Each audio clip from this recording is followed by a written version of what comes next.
दोस्तों, hero presents Ayushman भव powered by Jio BP में आपका स्वागत है। और काफ़ी इंतज़ार के बाद वो घड़ियां समाप्त हो गई हैं और हमारे साथ आज जिनका इंतज़ार काफ़ी दिनों से था, और आप कमेंट्स में और इनबॉक्स में काफ़ी दिनों से बात कर रहे थे कि पडरौना में एक सुपर स्पेशलिटी डॉक्टर आए हुए हैं, डॉक्टर प्रवीण राव, उनसे आप बातचीत करिए। और यहाँ पर सबसे बड़ी बात यह है कि गैस्ट्रो प्रॉब्लम्स बहुत ही कॉमन है, और ऐसे में आज की जो टॉपिक है हमारी यही है कि गैस्ट्रो प्रॉब्लम्स पर हम बात करेंगे super speciality doctor Praveen Rao से, और हम जानेंगे कि उससे रिलेटेड क्या कुछ मिथ हैं, क्या मिथ्या हैं जिनको सॉल्व होना ज़रूरी है। आमतौर पर हम उस मिथ को समझते हैं कि वही सही है, लेकिन बहुत सारी ऐसी बातें हैं जिनको हम समझते हैं वो सही नहीं होता है, और अपने आप पर हम कहीं ना कहीं खतरा को मोलते हैं। तो स्वागत करिए हमारे साथ डॉक्टर प्रवीण राव का। सर बहुत बहुत स्वागत है, समय देने के लिए बहुत बहुत धन्यवाद। और सबसे पहले तो आपको ढेर सारी कुशीनगर के लोगों की तरफ से ब्लेसिंग्स कि इतने हायर डिग्री होने के बाद भी आपने पडरौना जैसी जगह को चुना, और संभवतः one of the first super speciality doctor आप यहाँ के लिए हैं, तो इसके लिए बहुत बहुत शुक्रिया। धन्यवाद आपको अर्जुन जी। आपकी टीम संवाददाता, जो कुशीनगर संवाददाता टीम है, उसको भी साधुवाद ढेर सारी कि आपने एक जनमानस को सूचना देने के लिए इस लेवल पे कुशीनगर में आप लोग लगभग 40 लाख की आबादी है यहाँ की, तो इतने सारे लोगों को आप लोग कवर करते हैं, उसके लिए बहुत ढेर सारे साधुवाद। और आप पेट के जो भी गैस्ट्रोइंटेस्टाइनल प्रॉब्लम है आप लोगों को बताएंगे मेरे द्वारा। सबसे पहले तो सर हम जानना चाहेंगे कि चूंकि हमारा पूरा टॉपिक ही यही है कि गैस्ट्रो प्रॉब्लम्स और उससे रिलेटेड जो मिथ हैं उस पर हम आज बात करने वाले हैं, तो सबसे पहले हम जानना चाहेंगे गैस्ट्रो प्रॉब्लम होता क्या है। गैस्ट्रो मतलब एक समझ लीजिए कि मुँह से लेकर के जो लैट्रिन का जो एनल कैनाल होता है वो पूरा यहाँ से लेके पूरा जो छोटी आंत हो गई, बड़ी आंत हो गई, ग्रास नली हो गई, पेट हो गया, छोटी आंत, बड़ी आंत, तो इनके अलावा लीवर, पैंक्रियाज, यकृत, ये सब चीज़ें जो हैं सारी बीमारियां गैस्ट्रो में ही आती हैं। तो इससे रिलेटेड जो भी अंग हैं उसमें जो भी प्रॉब्लम है वो गैस्ट्रो प्रॉब्लम आते हैं। तो आमतौर पर ये अवधारणा है गैस्ट्रो प्रॉब्लम यानी गैस से रिलेटेड प्रॉब्लम, लेकिन यहाँ पर ये बातें आ रही हैं कि चाहे ग्रास नली में दिक्कत हो या फिर अंदर के किसी स्टमक वगैरह में दिक्कत हो, वो सब कुछ गैस्ट्रो लीवर के अंदर हो, पैंक्रियाज के अंदर हो, इवन डायबिटीज़ भी होता है तो पैंक्रियाज के जो सेल्स होते हैं डिस्ट्रॉय हो जाते हैं, बीटा सेल बोलते हैं जो इंसुलिन बनाते हैं, वो सब उनके डिस्ट्रॉय होने से या फिर बहुत ज़्यादा चर्बी चढ़ जाने से अपना इंसुलिन काम नहीं करता है। तो ले दे के सारी चीज़ें इन्वॉल्व करें तो गैस्ट्रो हर जगह कहीं ना कहीं हर सुपर स्पेशलिटी में भी इन्वॉल्व है। और गैस्ट्रो पेट कहते हैं ना, पेट पहले, तो वही चीज़ इसमें है। अच्छा, देसी शब्दों में अगर कहें तो एक कहावत है, दाएं हाथ से शुरू करना, बाएं हाथ से ख़त्म करना। तो जो भी उस पर कवर हो रहा है वो सब गैस्ट्रो प्रॉब्लम है, वो सिर्फ गैस की प्रॉब्लम गैस्ट्रो प्रॉब्लम नहीं होती है। यह सबसे पहला मिथ यहाँ पर बस्टर हुआ। तो सर सबसे पहले तो हम जानना चाहेंगे कि आम यहाँ पर जो एरिया है, जिस हिसाब से कुशीनगर का इन्वायरमेंट है, सबसे ज़्यादा गैस्ट्रो के कौन से प्रॉब्लम्स यहाँ पर आते हैं? देखिए अपने वहाँ जो ये गंगा जो बेल्ट है ना यहाँ पे, तो यहाँ पे अपने जो कुशीनगर प्रॉपर में क्या होता है कि हैवी मेटल्स बहुत ज़्यादा है मिट्टी पे, और पानी पीने की वजह से क्या होता है कि अपने वहाँ जो हैवी मेटल की वजह से डाइजेशन लोग का सही नहीं रहता है, और लोगों का खान पान बहुत ज़्यादा ही मतलब प्रोटीन जैसे मटन वगैरह का सेवन यहाँ पे, मतलब बकरी का मीट का सेवन बहुत ज़्यादा ही होता है। हर कहीं ना यहाँ पे इवन कोई छोटी मोटी पार्टी में अगर सामने वाले को मांसाहारी ना मिला तो लोग को बुरा लग जाता है। जो शाकाहारी खिलाया तो लोग कहते हैं कि अच्छा स्वागत नहीं हुआ, लेकिन ये धारणा बदलनी पड़ेगी लोगों को। नहीं, आम समय ये होता है कि अगर कुछ अचीवमेंट आपने किया तो पार्टी अगर दे रहे हैं, तो अगर वेजिटेरियन दे रहे हैं तो फिर कोई आएगा ही नहीं। यहाँ पर बीर भोजन का ही प्रचलन ज़्यादा है। तो ये चीज़ें अभी इवन छोटे छोटे चौराहे पे देखिए तो मछली मटन की दुकानें हर जगह खुली हुई हैं। मुझे नहीं लगता कि यूपी बिहार के अलावा किसी स्टेट में जाएँ आप, हर छोटे छोटे इवन हर 5 किलोमीटर 3 किलोमीटर पे सब मिलेंगे। पता नहीं लोग पैसे का भी, गरीबी होने के बावजूद भी लोग अपने स्वाद पे ज़्यादा मतलब फोकस करते हैं, लेकिन लोगों को अपना लाइफ स्टाइल बदलना पड़ेगा। केवल ये एक दिन में नहीं, धीरे धीरे थोड़ा सतत प्रयास करना पड़ेगा उसके लिए। तो उसमें यह है कि खान पान अपने वहाँ का जो है काफ़ी ज़्यादा हैवी है, जिससे कि गैस बनाने वाली चीज़ें, चने का यूज बहुत ज़्यादा होता है अपने वहाँ। चना जो बोलते हैं कि हाई फूडमैप डाइट है। हाई फूडमैप मतलब कि इनके फर्मेंटेशन से बहुत ज़्यादा गैस बनती है। हाई फूडमैप फर्मेंटेबल चीज़ें हैं, जैसे चना हो गया, मटर हो गया, ये सब चीज़ें। जो भी सरसों की फैमिली, इवन सरसों का भी यूज ज़्यादा होता है ये अपने जोन में। जैसे लिट्टी बनाते हैं, लिट्टी में घाटी बोलते हैं ना, वो सब गैस बनाती हैं। अब कारण समझ में आ रहा है कि सबसे ज़्यादा आप लोगों को गैस की समस्या क्यों रहती है। कोई भी अगर बैठा है तो ज़्यादातर समय पे वो परेशान रहता है, वो भले एक्सप्रेस नहीं करे लेकिन चेहरे और हाव भाव से पता चल जाता है कि उसको गैस की प्रॉब्लम से दिक्कतें आ रही हैं। और वो दिक्कतें क्यों आ रही हैं वो भी अब बहुत हद तक क्लियर हो गया कि हमारे यहाँ का जो क्षेत्र है वो ऐसा एक्सेप्टेड है कि हम फूडी टाइप के हैं और खाने को लेकर बहुत ज़्यादा पसंद को प्रायोरिटी देते हैं। और ऐसे में जो किस तरह की दिक्कतें लोगों को हो रही हैं हैवी जो फूड है, देखिए फूड से देखिए सबसे ज़्यादा तो जो है कि लोगों का मोटापा, फैटी लीवर यहाँ पे मुझे लग रहा है अभी तक मैंने देखा है 30% लोग का अगर अल्ट्रासाउंड कराते हैं जाने अनजाने किसी भी चीज़ के लिए, सबको grade 1 grade 2 fatty liver by default. किसी का नॉर्मल आता है तो मुझे लगता है बाय डिफ़ॉल्ट नॉर्मल आया है। इतना कॉमन हो गया, कॉमन हो गया। इवन वर्ल्ड में बोलते हैं 30-40%, लेकिन यहाँ पे मैं कुछ ज़्यादा ही देखता हूँ हर पेशेंट का फैटी लीवर।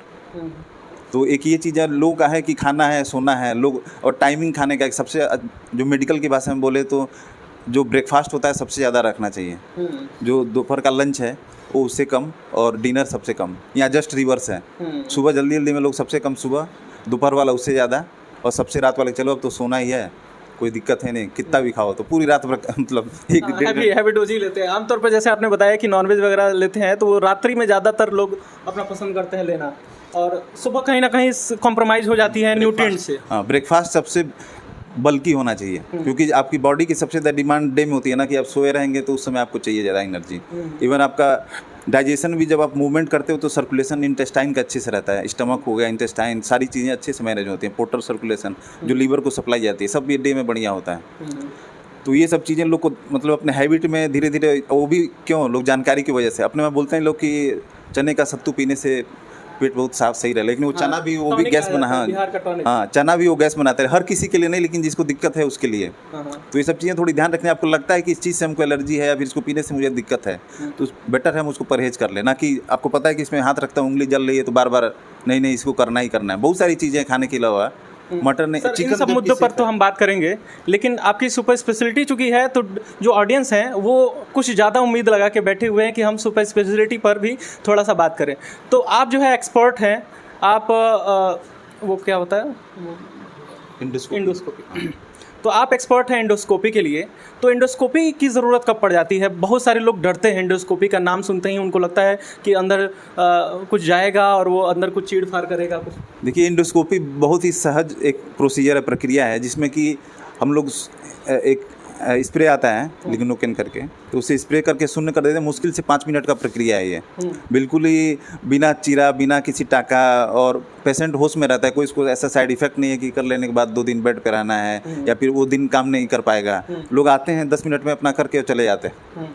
ऊपर का एंडोस्कोपी जो होता है, तो ये इसका इंडिकेशन कुछ चीज़ें हैं जो बेसिक सबको पता रहना चाहिए, हर जनमानस को चीज़ की इंडोस्कोपी कब कराना है। तो उसके लिए कि आपका गैस हमेशा बन रहा है और लगता है कि आपकी खट्टी डकार हमेशा आती है, आपने गैस की दवा पेंटाप जो भी दवाएं हैं PPI खा रहे हैं, गैस की दवा एंटासिड्स ले रहे हैं, फिर भी आपका गैस जा नहीं रहा है, हमेशा खट्टी डकार आ रही है।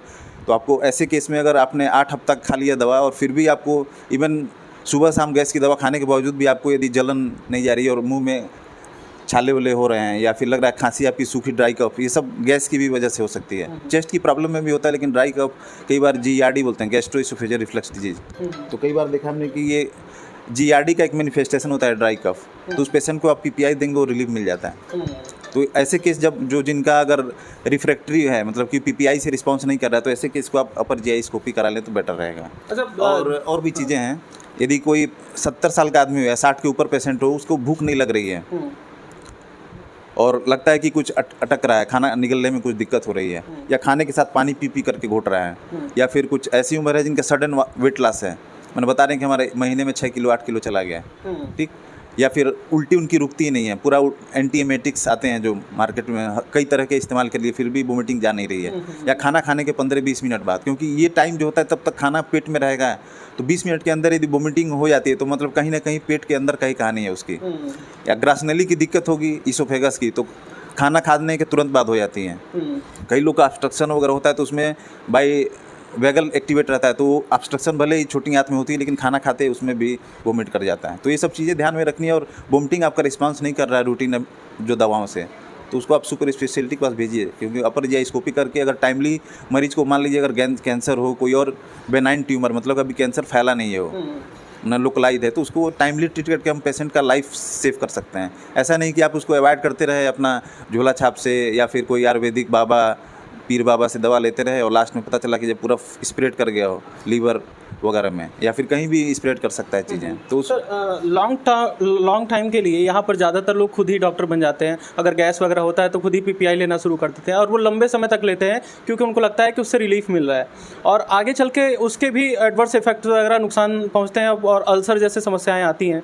तो पीपीआई का जो है सबसे पहले तो बॉडी को जो एसिड जो तमाम बैक्टीरिया को न्यूट्रलाइज करता है, वो अगर पीपीआई लगातार खाने से क्या होता है, एक फंगल इन्फेक्शन कैंडिडा बोलते हैं, वो कैंडिडासिस का इन्फेक्शन बहुत कॉमनली लोगों को होता है। दूसरा ये चीज़ की निमोनिया का रिस्क बढ़ जाता है, बहुत ज़्यादा पीपीआई यूज कर रहे हैं तो इवन टाइफाइड का इन्फेक्शन बढ़ जाता है। अपने वहाँ टाइफाइड भी मुझे लगता है हर रिपोर्ट में टाइफाइड जाने अनजाने बाय डिफ़ॉल्ट ही नेगेटिव आता है किसी का ना, रूटीन बेसिस पे इवन वो ट्रीटमेंट चलता है। हालांकि एंटीबॉडी है, अगर टेस्ट कर रहे हैं तो ज़्यादा दिनों तक परसिस्ट करती है बॉडी में, तो बहुत ज़्यादा अनावश्यक कि टाइफाइड एंटीबायोटिक ले रहे हैं। अगर फीवर की सिम्टम्स नहीं है केवल रिपोर्ट के बेसिस पे टाइफाइड का इलाज ना करेंगे, क्योंकि एंटीबायोटिक लेते हैं उससे किडनी खराब होगी, बहुत सारे साइड इफेक्ट हैं एंटीबायोटिक्स के भी। इवन पेन किलर का भी अंधाधुंध यूज करते हैं लोग। कहीं भी हुआ एक सबके जुआ पे मेडिकल हिस्ट्री गए दवा खा लिया, कई लोग 10-10 साल के बाद आते हैं, पता चला क्रेटिनिन 3 चला गया, 4 चला गया, और फिर उनका अर्ली टाइम वो चीज़ निकल चुका है जिस पे हम लोग को रिवर्स कर सकते हैं। तो ये चीज़ लोगों को ध्यान देना है कि कहीं भी किसी प्रॉपर रजिस्टर्ड डॉक्टर से, क्योंकि सबको पता रहता है कितनी डोज कितना देना है, कितने दिन पे कम करना है। ऐसा नहीं कि दर्द की दवा आप लगातार लेते रहें, वो सबका है कि पैटर्न की महीने में थोड़ी डोज ज़्यादा रहेगी, फिर धीरे धीरे टपर करेंगे। साइड इफेक्ट वो लोग जो रजिस्टर्ड डॉक्टर हैं, इवन आर्थोपेडिक्स वाले लोग हैं या जो भी अपना मेडिसिन MBBS जो भी देख रहे हैं, वो सब ऐटी रजिस्टर्ड लोगों से ज़रूर परामर्श लें अपने इस इलाज के लिए। दर्द की दवा को बिल्कुल वो टाफी ना बना दें कि कुछ भी हुआ खा लिया। और शरीर जो है विटामिन एंटीबायोटिक की डिफिशिएंसी नहीं है हर किसी को, क्योंकि कोई बीमारी हुआ एंटीबायोटिक, ये भी दोनं बिल्कुल इसको। और ये तो इस क्षेत्र में बहुत कॉमन है कि अगर नॉर्मल कोई प्रॉब्लम हो रही है, आमतौर पर झोला छाप डॉक्टर्स जो होते हैं वो को किसी भी तरीके से फीवर वगैरह हो, सबसे पहले हायर एंटीबायोटिक का यूज़ करते हैं, फिर ओपेनम तक चले जाते हैं। अब देखिए, अब ये बात आपने बहुत अच्छा चीज़ बोला ये, क्योंकि अभी जो WHO है पूरा इसी पे फोकस है कि हमको एंटीबायोटिक रेजिस्टेंस कम करना है।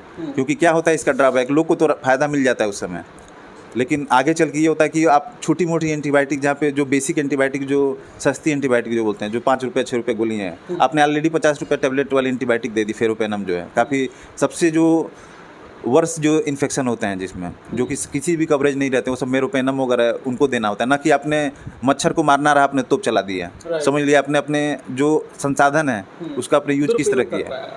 तो जहाँ मच्छर है उसको हाथों से ही मारिए, चाटा से उसको ख़त्म करिए। जहाँ वाकई में उस तरह का बड़ा कोई है तो उसके लिए बड़े एंटीबायोटिक का यूज करिए। राइट। और ऐसे में हमारा जो क्षेत्र है, जैसे कि आपने बताया कि यहाँ पर स्पाइसी खाना और मसालेदार और ये सब चीज़ें बहुत ही ज़्यादा लोग इंटेक करते हैं और उनको बहुत पसंद होता है। ऐसे में बवासीर जैसा समस्या, पाइल्स की समस्या भी बहुत कॉमन सी दिखती है। देखिए, बवासीर जो होता है, जो लैटिन के रास्ते एनल कैनाल बोलते हैं, वहाँ की लगभग 4 से 6 सेंटीमीटर का दूरी रहता है एनल कैनाल की। उसके पास वेंस होती हैं जो ये सारी वेंस जो होती हैं मेसेंट्रिक वेन बोलते हैं, superior inferior mesenteric vein, rectal veins वगैरह होती हैं। तो क्या होता है कि जब आप कॉन्स्टिपेट होते हो तो प्रेशर लगाते हो डिफिकेशन के लिए, जितना ज़्यादा प्रेशर लगाओगे उतना ज़्यादा उन वेंस के ऊपर प्रेशर पड़ता है और कभी वही रप्चर करता है, फिर प्रोलैप्स टाइप का है तो रेक्टम प्रोलैप्स हो जाएगा, फिर वेन प्रोमिनेंट हो गई। कहीं ना कहीं घर्षण से अगर रप्चर होता है या प्रेशर लगाने पर रप्चर होता है तो वही हेमराइड्स होता है। लेकिन ये भी लोग का यहाँ पे दिक्कत है कि वो लोगों की जानबूझ की दिक्कत नहीं है, क्योंकि लोग को पता ही नहीं है, माने अज्ञानता ही सबसे बड़ा कारण है। लोग जैसे उसमें कई तरह की बीमारियां हैं जो अल्सर होते हैं, अल्सरेटिव कोलाइटिस है, इन्फ्लामेटरी बाउल डिजीज, तो इवन हेमराइड्स भी एक कैंसर का निशानी है।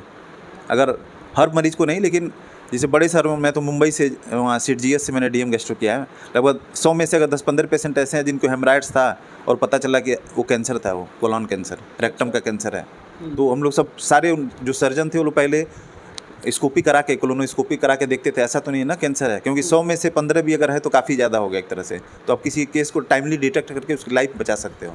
और अल्सरेटिव कोलाइटिस एक बीमारी है, क्रॉन्स डिजीज बीमारियाँ हैं, खास करके जो बवासीर करके ऑपरेशन हो रहा है, 3 बार 4 बार ऑपरेट किए फिर भी उनका ब्लड नहीं रुक रहा है, तो ये जाहिर सी बात है हेमराइड्स नहीं, एक अल्सरेटिव कोलाइटिस या क्रॉन्स डिजीज है। तो ऐसे केस को तुरंत आप ऐसे हर और भी सारे कारण हैं लोअर GI ब्लीड के, लेकिन ये जो हमेशा इनको हम लोग कोलोनोस्कोपी करके या फ्लेक्स सिग्मोइडोस्कोपी बोलते हैं, जिसमें आधी कोलोन की जांच करके हम लोग टाइमली डिटेक्ट कर सकते हैं। और उस दवा में कोई भी सर्जरी का रोल ही नहीं है, उसको आप मेडिसिन से पूरा ब्लड उसका चला जाएगा और पेशेंट अपनी पूरी लाइफ टाइम 70, 80, 90 जो भी जीना चाहता है जी सकता है। यानी आसान भाषा में हम समझें, अगर इफ़ आई नॉट रॉन्ग, तो जो बवासीर की समस्या दिखती है या पाइल्स की समस्या दिखती है, वो सिर्फ पाइल्स की समस्या नहीं हो सकती है, वो अन्य जो उसके और अन्य जैसे कि अल्सरेटिव कोलाइटिस हो गया, या फिर कोई बहुत सारे इन्फेक्शन है, प्रोक्टाइटिस है, या कई बार इवन एमीबिक कोलाइटिस होते हैं शॉर्ट टर्म में, जो हफ्ता 10 दिन का, तो इन्फेक्टिव कॉजेज होते हैं। हर चीज़ को बवासीर से आप नहीं कोरिलेट कर सकते। तो यानी कि हर एक समस्या बवासीर नहीं है, उसको आप अंधाधुन होकर इलाज कराना शुरू करते हैं। कुछ ऐसे आयुर्वेदिक या फिर कुछ ऐसे ट्रीटमेंट के चक्कर में पड़ जाते हैं जो गारंटी देने लगते हैं कि आपका हम जड़ से ख़त्म कर देंगे, वो मामले को और ज़्यादा रस्ट करते जाते हैं, ख़राब करते जाते हैं, और एक समय ऐसा हो जाता है कि कैंसर जैसी समस्याएं भी उत्पन्न हो सकती है। ऐसे में गंभीर रूप से ऐसे सुपर स्पेशलिटी डॉक्टर से या फिर किसी रजिस्टर्ड डॉक्टर से दिखाने ज़रूरी है, ताकि सही समय पे आपका डायग्नोसिस वो कर सके, जिससे इस तरह के खतरे से आप बच सके। तो कुछ दर्शकों का भी सवाल हमारे पास आया है, उनको हम ले लेते हैं। मैं आपको जानकारी और दे देता हूँ जो अपने वहाँ जो बेसिक चीज़ें हैं। और फैटी लीवर आता है तो बहुत डरने वाली चीज़ नहीं है। फैटी लीवर ग्रेड है तो ऐसा नहीं है कि वो बीमारी तुरंत सिरोसिस में चली जाएगी, ये भी स्टेजिंग है। यदि उसमें SGOT-PT बढ़ता है उसमें, तो उसको ये एक्टिविटी रह रही है लीवर के अंदर, तो NAS बोलते हैं, नॉन एल्कोहलिक स्टीटोहेपेटाइटिस। अगर एल्कोहल नहीं ले रहा है तो एल्कोहलिक है तो एल्कोहलिक लीवर डिजीज़ है। तो इसमें यदि आपने टाइमली कंट्रोल किया तो फैटी लीवर ग्रेड 1 है वहीं पे रुक सकता है। बहुत सारी दवाएं हैं, अभी तो कुछ दवाएं US ने भी अप्रूव्ड किया है, US FDA वालों ने, कि आप टाइमली अगर आपने इंटरवीन किया तो उसी स्टेज पे रुक जाएगा। तो फैटी लीवर आप 60-70 तक रहे तो वो फैटी लीवर ग्रेड 1 वहीं तक रहा है। कई लोग का रिवर्स करता है, कई लोग को वहीं तक रहता है। तो हर फैटी लीवर में डरना भी नहीं कि फैटी लीवर ग्रेड 1 है तो आगे चल के सिरोसिस हो जाएगा। आप तुरंत डॉक्टर से परामर्श लीजिए। खुद ही दुकानों पे Liv52 UD Liv लोग खाना चालू कर, जबकि आप फैटी लीवर में देखेंगे तो कुछ भी रोल नहीं है इसका। दवाएँ महंगी हैं, खाओगे पैसा, उतने ही पैसे में आप किसी रजिस्टर्ड डॉक्टर से दिखाओगे तो आपका पैसा ही बचेगा और समुचित इलाज मिलेगा उसको। ठीक है सर, यहाँ पर बहुत ही महत्वपूर्ण बात आपने कहा है, चूँकि हम कमेंट्स लेने वाले थे, लेकिन यहाँ पर वो सवाल का डाउट का क्लियर होना ज़रूरी है। आमतौर पर फैटी लीवर का जो समस्या होता है, उस तरीके से UD Liv जैसे ब्रांड है या फिर अर्सोकेम जैसे ब्रांड है, UDCA, उसको बहुत ही कॉमनली लोग यूज़ करते हैं, और आप यहाँ पर कह रहे हैं कि उसका कोई आप देखें तो रूल कहीं नहीं है। उसको बहुत सारे ट्रायल में दिखाया गया कि फैटी लीवर में कोई रूल नहीं है। सबसे पहला रूल उसमें है कि आपको 40 मिनट सवेरे या शाम जब भी आपको टाइम मिलता है वॉक करिए। वो भी जिम वाला नहीं, मसल नहीं बनाना है आपको, अपने जो लीवर के ऊपर जो फैट जो है उसको हटाना है। तो आपको स्टेंसियस मतलब सवेरे अपना केवल आप ब्रिस्क वॉक कर लिए ना 30 से 40 मिनट, तो उतना है कि फैटी लीवर ग्रेड 1 को आगे नहीं बढ़ने देगा। इतना भी यदि आप कर लिए, डाइट में कैलोरी का, मीठा चीज़ कम कर, भले ही आपको डायबिटीज़ नहीं है लेकिन फैटी लीवर तो आप कोशिश करिए कि आप मीठा चीज़ से परहेज़ करिए। अब बाई चांस शादी ब्याह फिर इधर स्पेशल ओकेजन पे तो कुछ मीठा हो जाए वो चलता है, लेकिन यहाँ पे तो ये भी मिथ है कि जैसे ही आप कोई अगर चाय पूछता है या फिर आप मीठा के लिए मना कर देते हैं तो अगला सवाल उनको होता है क्यों शुगर हो गया है क्या आपको? तो चलिए, अपना कल्चर है, उसकी भी अपनी अलग मिठास है, लेकिन फिर भी अगर जिसको रहता है उस तरह का तो परहेज़ कर लें। कुछ या तो कम मीठा वाली चीज़ जिसमें लो कैलोरी टाइप का रहे, कम मीठी वाली जो बर्फ़ी वगैरह होती है वो सब ले सकते हैं। और तो अब कुछ क्वेश्चंस भी ले लेते हैं, उसके आगे हम बात करेंगे। यहाँ पर कमेंट सबसे पहला आया है डॉक्टर वैभव ज्योति सर का। उन्होंने पूछा है, पहले तो आपको अप्रिशिएट किया है, we are so lucky that the first super speciality doctor among with us. My question is, if the patient swallow the foreign object like coin और etcetera, what is the treatment? देखिए, coin यदि आपका oesophagus में है तो emergency होती है निकालना उसको, क्योंकि जब आपको पता चलता है बच्चा मतलब मुंह से कुछ नहीं लिया है, मतलब कि खाना पीना, क्योंकि क्वाइन के साथ यदि खाना होना भी, केला वाला कई लोग खिला देते हैं कि वो सड़क के नीचे चला जाए, तो ऐसे केस में थोड़ा सा प्रिकॉशन लेना पड़ता है, क्योंकि एस्पिरेट कर जाते हैं बच्चे को। तो तुरंत अगर पता चला कि अगर 6 घंटा भी हो गया बच्चे का कि खाना खाए हुए, तो उसको इसोफेगस में एक्सरे में तो दिख ही जाता है, आजकल हर जगह एक्सरे अवेलेबल है, तो देख लीजिए। अगर लगता है इसोफेगस में तो तुरंत गैस्ट मतलब इंडोस्कोपी से उसको रिट्रीव कर सकते हैं, निकाल सकते हैं। लेकिन लगता है कि कुछ रीजन होते हैं, अगर इसोफेगस क्रिकोफेरिंग्स पतला एरिया है ऊपर का, मतलब खाने की जो ग्रास नली है उसमें जंक्शन है फेरिंग्स से क्रिकोफेरिंग्स के बीच में, अक्सर अटकता है वहाँ पे। अगर वहाँ रहता है तो उसको भी इजीली निकाल दिया जाता है। लेकिन एक बार स्टमक में पाइलोरस क्रॉस कर जाता है तो कई बार मतलब 90% केस में अपने आप स्टूल से निकल आएगा। लेकिन स्टमक तक रहता है तो अगर लगता है तो आप निकलवा दे तो बेटर है, क्योंकि कई बार प्रेशर नेक्रोसिस होता है, कोई ऐसे पॉइंट पे अटक गया हो क्वाइन जहाँ पे ना मूवमेंट नहीं हो रहा है। जनरली फूड वगैरह तो मूव करते हैं, लेकिन कई बार ग्रेविटी की वजह से क्वाइन एक ही जगह चिपका रहता है तो इरोड करता है वहाँ पे। ज़्यादा दिन रह गया, मान लीजिए महीने दिन रह गया तो वहाँ पे इरोजन करेगा, अल्सर वगैरह। बच्चा छोटा है, हर कोई डरता है, क्योंकि जनरली ये 5 साल के अंदर ही बच्चे क्वाइन खाते हैं। बाकी जो शार्प चीज़ें हैं जैसे पिन हो गया, मैग्नेट हो गया, या फिर कोई भी जिसमें कि चुभने वाली है, जिसमें सुई हो गई, इनको आपको जब भी पता चले उसको तुरंत एजरली अब गैस्ट्रो के पास भेज करके उसको तुरंत इंडोस्कोपी करा के निकलवा लें। ये सबको है, क्योंकि एक बार अगर पेरिटोनियम या इंटेस्टाइन रप्चर हुआ या फिर इसोफेगस में, मेरे पास तो मछली बहुत सारे केस आए हैं कि मछली का खा रहे थे, अचानक उनका कांटा से पूरा उनका oesophagus through and through tear हो गया था और मीडियास्टिनाइटिस हो गया था। फिर मैंने उनको स्टेंट डाला यहीं, अब कोई यकीन नहीं होगा कि पटरौना में ग्रासनल इसोफेगस में मैंने मेटेलिक स्टेंट डाल के पेशेंट को ठीक किया। पेशेंट 1.5 महीने बाद अब पूरी तरह सब कुछ खा सकता, बस मछली नहीं खाएगा वो। मछली तो वैसे भी नहीं खाना डर के नहीं खाएगा, कोई ऐसा कंट्राइंडिकेशन नहीं है स्टेंट डालने पे, वो डर के ही नहीं खाएंगे। लेकिन तो कोई भी चीज़, माइनर सी चीज़ भी कोई भी हल्के में नहीं लेना है, खास करके स्वास्थ्य के प्रति कोई भी चीज़ ऐसी हो तो होपफुली डॉक्टर वैभव ज्योति सर, आपको इन्फॉर्मेशन अच्छा लगा होगा। नन्हे पांडे हैं, इन्होंने सवाल पूछा है, राइट साइड या लेफ्ट साइड सीने में कभी कभी दर्द लगता है, ये गैस की प्रॉब्लम है या हार्ट अटैक, और गैस की वजह से लैट्रिन सही से नहीं होता, तो इसका क्या उपाय है? देखिए, इसका उपाय तो मैं इसे बहुत सारा आपको कंसल्टेशन करनी पड़ेगी, लेकिन ये जो आपने एक बहुत अच्छा क्वेश्चन पूछा कि दाएं साइड में या फिर बाएं साइड में पेन होता है और चेस्ट पेन, तो देखिए हार्ट का जो एमआई होता है ये किसी भी तरीके से प्रेजेंट कर सकता है। तो ये मैं इस माध्यम से आपको बताना चाहता हूँ कि जो अक्सर लोग गलती कर देते हैं इसको पहचानने में, कि हर कोई चेस्ट पेन गैस नहीं है और हर चेस्ट पेन एमआई नहीं है, ये दोनों कुछ भी हो सकता है।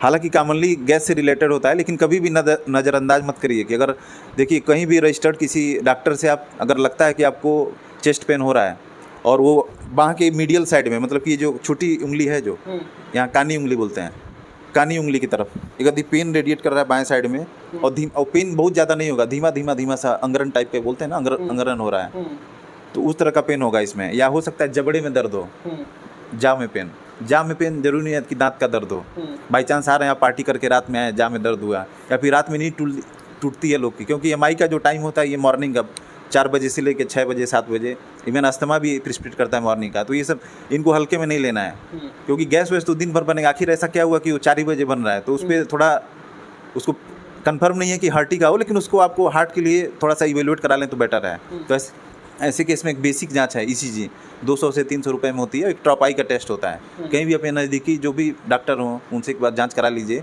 एटलीस्ट ये अगर हार्ट अटैक भी आता है तो लगभग 3 घंटे के अंदर ट्रॉपाई पॉजिटिव आ जाता है। तो आप बड़े से बड़े विपदा को, क्योंकि एक मुझे नहीं लगता है कोई बीमारी इतनी सीरियस होगी जो कि आदमी को 3 घंटे के अंदर मार डाले। तो सबसे ज़्यादा आपको अलर्ट रहना है कि भले ही आपको लगे कि मेरा गैस है, लेकिन एक बार परामर्श लेने में क्या जाता है, एक बार जाइए, 300 या 500 जो भी खर्च होता है तो सेफ तो हो गए।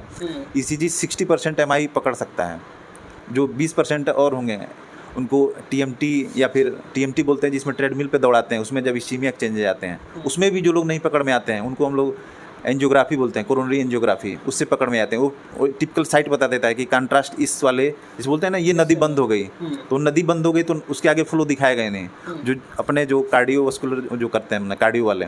तो ये बेसिक जाँचें हर किसी को पता रहनी चाहिए कि हमारा सही नहीं हो रहा है, फिर आपका चेस्ट पेन, तो ये इन सब चीज़ों को थोड़ी सी जानकारी रहनी चाहिए। एटलीस्ट कुछ नहीं तो कम से कम ईसीजी और एक ट्रॉपाई है, ये अपने नज़दीकी में, दिन में नहीं, रात में अगर होता है तो चांसेस आप है कि, और ऐसा नहीं है कि दिन का पेन एमआई नहीं होता, लेकिन प्रोबेबिलिटी जो बता रहा हूँ, हाँ, संभावना का। अनिल कुमार शुक्ला जी ने भी यही सवाल पूछा था कि गैस और चेस्ट पेन में और एक चीज़ और बताना, जैसे कई बार मैंने भी फील किया, कई लोगों को मैं जब रहता था मुंबई, फ़ोन आती थी कि चेस्ट पेन हो रहा है, क्या करना है, कोई दवा बता दीजिए। तो चेस्ट पेन में कोई दवा ऐसे वर्बली फ़ोन पे करके ना करके कहीं नज़दीकी दिखाएं, जिला अस्पताल है वहाँ दिखाएं, और ये सुबह का इंतजार ना करें कि सुबेरे होगा फिर हम गोरखपुर जाएंगे, लखनऊ जाएंगे या दिल्ली जाएंगे, मुंबई जाएंगे, क्योंकि इनका टाइम बड़ा क्रिटिकल होता है। टाइम मतलब कि आप time inversely proportional, directly proportional है आपकी मसल का, जितना आपने टाइम खर्च किया उतना आपका मसल टूट रहा होगा, हार्ट का जो मायोकार्डियम बोलते हैं ना, हार्ट की मसल जो बोलती हैं, जैसे जैसे आपका टाइम बीतता जाता है, सप्लाई कम होगी, उतना उतना आपकी मसल टूटती रहेगी।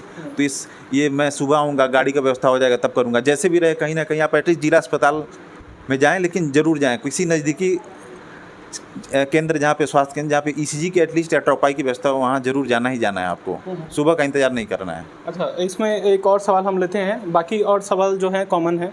इसमें प्रगत उपाध्याय जी ने भी पूछा है, जिसका आपने लगभग जवाब दे दिया है। राहुल यादव पूछते हैं कि भैया आप इनसे हेपेटाइटिस बी के बारे में ज़रूर पूछिए, क्योंकि बहुत अच्छा क्वेश्चन किया आपने, क्योंकि यहाँ पे लोग भ्रमित है कि हेपेटाइटिस बी है तो इसको छूना नहीं है, उसको कई लोग अलग कर देते हैं पूरा, लेकिन ऐसे लोग को अलग नहीं करें, उनको अपने साथ शामिल करें, उनको ऐसे में सहानुभूति की ज़रूरत होती है, क्योंकि आपका बहुत सारा फैक्टर होता है हेपेटाइटिस बी के लिए, वो खुद पर्सन को नहीं पता है कि वो क्यों हुआ। ऐसा नहीं है कि केवल सेक्सुअल संबंध से, एसटीडी से ही हेपेटाइटिस बी होता है, मतलब ब्लड किसी ने आप दाढ़ी बनाते हैं लोग या फिर उस तरह, हाँ पहले के लोगों में ऐसे ही चलता था, एक जो नाई रहते थे पूरे गांव का उस तरह से बना देते थे, तो लोग बाहर से आते थे मुंबई दिल्ली से, वहाँ से इन्फेक्शन ट्रांसमिट हो जाता था। हालांकि उससे भी प्रोबेबिलिटी इतनी ज़्यादा नहीं है कि लगभग अगर नीडल से देखते हैं तो उसमें 0.3% है, तो इतना ज़्यादा डरने की जरूरत नहीं है। हेपेटाइटिस बी अगर है और पेशेंट को यदि आपने, ऐसा नहीं है कि सलाइवा से या लार से बहुत ज़्यादा फैलता है, वो भी 0.00 में है अगर सलाइवा से, ब्लड से ज़्यादा होता है, नीडल से ज़्यादा है। लेकिन ऐसे पेशेंट को हेपेटाइटिस बी ऐसा नहीं है कि वो एक दिन में मार देगा या 10। कई लोग हेपेटाइटिस बी की अगर इलाज लेते हैं, उनका भी एक क्राइटेरिया है, गाइडलाइन है उसका, ESL गाइडलाइन, बहुत सारी गाइडलाइन बनी है उसको। जो भी हेपेटाइटिस बी का या तो गैस्ट्रो के पास आ करके टेस्ट होती हैं उसकी कि अभी वो वाकई में एक्टिव फार्म में है कि अभी डोरमेंट फार्म में है। तो डोरमेंट में तो एंटीवायरल देने का भी जरूरत नहीं है, वो पेशेंट अपने आप उसकी इम्यूनिटी और अच्छा प्रोटीन का डाइट ले रहा हो, अच्छा खान पान कर रहा हो, या तो वो सस्टेन कर सकता है, हो सकता है पूरी लाइफ वो जी जाए अगर उसकी इम्यूनिटी सही रही। लेकिन कई लोगों में फ्लेयर करता है, उनके लिए प्रॉब्लम है। तो ऐसे केस में हम लोग जिनको लगता है कि डीएनए की जांच होती है जो बताता है कि कितना रिप्लिकेट कर रहा है, वो ब्लड की एक सिंपल सी जांच होती है। तो ऐसे जांच में हम पता कर सकते हैं कि वाकई में इसको दवा देनी है कि नहीं देनी है। अगर मेडिसिन दे देते हैं हेपेटाइटिस बी का, उसकी अलग अलग गाइडलाइन है और दवा चालू हो जाता है तो पेशेंट अपना लाइफ आराम से बीता है। बस उसमें मॉनिटरिंग की जरूरत पड़ती है। कुछ सिंपल से टेस्ट हैं जो 3 महीने 6 महीने पे करने होते हैं, पेशेंट अपना नॉर्मल लाइफ है। उसीलिए इसको डरने की जरूरत नहीं है। इवन HIV के लिए अब हर जिला अस्पताल, हर छोटे छोटे जगह पे ट्रीटमेंट चला है। लोग का CD4 काउंट करते रहते हैं और आराम से जी सकते हैं। तो मानसिक आपने अपना मोरल लूज कर लिया कि मुझे ये बीमारी होगी, अब नहीं सही हो सकती, क्योंकि आपके हाथ में नहीं है होना। ये सब भाई जिसकी मिस्टेक्स हो या फिर कई लोग को तो पीढ़ी से हो जाता है। जैसे माँ बाप को हेपेटाइटिस भी था, बच्चा पैदा, उसकी कोई गलती नहीं है, लेकिन वो ब्लड से ट्रांसमिट हो गया बच्चे को, वर्टिकल ट्रांसमिशन बोलते हैं। हेपेटाइटिस बी का ये भी एक मोड है जाने का, तो बच्चा का कुछ उसमें गलती नहीं है। इसके बेसिस पे उसको कि नहीं तुम ये है, तुमने ये है, तो ये सब गलत है। सिंपल सी दवाई, वो भी एक छोटी सी गोली है, वो लेनी है, सब कुछ सही रहेगा। तो थैंक यू सर, आप इतना बड़ा इन्फॉर्मेशन, इतना सब कुछ मिथ को सॉल्व किए। बहुत ही इन्फॉर्मेटिव रहा पूरा सेशन और बहुत बहुत शुक्रिया आपको इतना व्यस्तता समय में अपना समय देने के लिए, इतने बड़े धन्यवाद। और मैं सबसे ज़्यादा धन्यवाद देना चाहता हूँ आपको कि आपने एक कदम उठाया लोगों को जागरूक करने के लिए और आपने मुझे अपना मंच दिया बोलने के लिए, उसके लिए आपको ढेर सारा धन्यवाद। तो सभी दर्शक बंधुओं को उम्मीद है कि आज का जो सेशन है बहुत ही इन्फॉर्मेटिव लगा होगा और जिस तरीके से जो मिथ को लेकर आप सच मानते होंगे वह खतरे की घंटी आपके लिए बन सकती थी, तो यहाँ पर आपको सतर्क कर दिया गया है और उम्मीद है कि आप बहुत ही सतर्कता के साथ अपना भी ख्याल रखेंगे, अपने परिवारजन का भी ख्याल रखेंगे। आयुष्मान भव की पूरी टीम को आज के लिए दीजिए इजाज़त। फिर मिलेंगे अगले हफ्ते किसी खास स्पेशल डॉक्टर के साथ, जिस पर हम बात करेंगे आपके आसपास के जो इन्वायरमेंट में चल रहे समस्याएं हैं, बीमारियां हैं, उस पर और मिथ पर बात करेंगे। बहुत बहुत शुक्रिया। आप देख रहे थे हीरो प्रेजेंट्स आयुष्मान भव powered by GOBP। Content partner हमारे हैं डिजिटल संवाद और हमें सपोर्ट किए हैं PD मॉल ने। धन्यवाद।